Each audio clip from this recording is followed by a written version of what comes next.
আসসালামু আলাইকুম প্রিয় বন্ধুরা, কেমন আছেন সবাই? আমি আসাদুজ্জামান আজ আবারও চলে এসেছি আপনাদের মাঝে নতুন একটি ভিডিও নিয়ে। আমাদের আজকের টপিক 2025 সালে বর্তমানে এসে আপনি কি খুব সহজে সিঙ্গাপুর যাওয়ার কথা ভাবছেন? জি হ্যাঁ বন্ধুরা, ঠিকই শুনেছেন। বর্তমানে আপনি যদি খুব সহজে সিঙ্গাপুর যাওয়ার কথা চিন্তা করেন, তাহলে ভিডিওটি না টেনে সম্পূর্ণ ভিডিওটি দেখুন। আশা করি কিছুটা হলেও উপকৃত হবেন ইনশাআল্লাহ। প্রিয় বন্ধুরা, দিন দিন বাংলাদেশে চাকরির বাজার সংকুচিত হওয়ায় জনসংখ্যার একটি নির্দিষ্ট অংশ বেকার সমস্যায় ভুগছেন।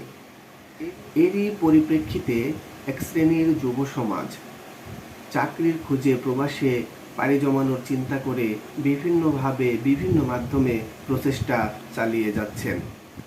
তারই ধারাবাহিকতায় অনেকেই সিঙ্গাপুর যাওয়ার কথা ভাবছেন। প্রিয় বন্ধুরা, আপনিও যদি তাদেরই মতো একজন হয়ে থাকেন, তাহলে আপনাকেই বলছি, জি হ্যাঁ বন্ধু, আপনাকেই বলছি, আপনি যদি খুব সহজে সিঙ্গাপুর যাওয়ার কথা ভেবে থাকেন, তাহলে প্রথমেই আপনাকে একটি সিঙ্গাপুর ট্রেনিং সেন্টারের শরণাপন্ন হতে হবে। ট্রেনিং সেন্টারে ভর্তি হয়ে ট্রেনিং সেন্টারের নির্দিষ্ট শর্ত সাপেক্ষ মেনে একটি নির্দিষ্ট সময় পর্যন্ত আপনাকে ট্রেনিং চালিয়ে যেতে হবে।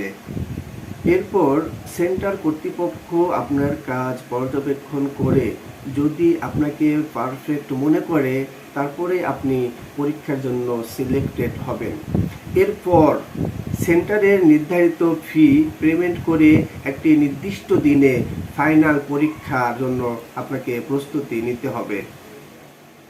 এরপর সেন্টারের নির্ধারিত ফি পেমেন্ট করলে একটি নির্দিষ্ট দিনে আপনার ফাইনাল পরীক্ষা সম্পাদন হবে। কয়েকদিন পরে রেজাল্ট হলে যদি আপনি পরীক্ষায় উত্তীর্ণ হন, তাহলে খুব দ্রুতই আপনার ভিসা প্রসেসিং করা হবে। প্রিয় বন্ধুরা, এরপর আপনার ভিসা বা আইপিএ বের হলে সেন্টারের নির্ধারিত ফি সম্পূর্ণ পেমেন্ট করে একটি নির্দিষ্ট দিনে ফ্লাইট নিয়ে চলে যাবেন আপনার স্বপ্নের গন্তব্যে। তো প্রিয় বন্ধুরা, এতক্ষণ যে কথাগুলো বললাম, এই সম্পূর্ণ কার্যক্রম সম্পাদন করতে বর্তমানে আপনার সময় লেগে যাবে 4 থেকে 5 মাস, আর মোট খরচ হবে বর্তমান বাজারে 12 থেকে প্রায় 14 লক্ষ টাকা। তো প্রিয় বন্ধুরা, আজ এ পর্যন্তই। আবার দেখা হবে পরবর্তীতে নতুন কোনো ভিডিওতে নতুন কোনো টপিক নিয়ে। সে পর্যন্ত ভালো থাকবেন, সুস্থ থাকবেন। আল্লাহ হাফেজ।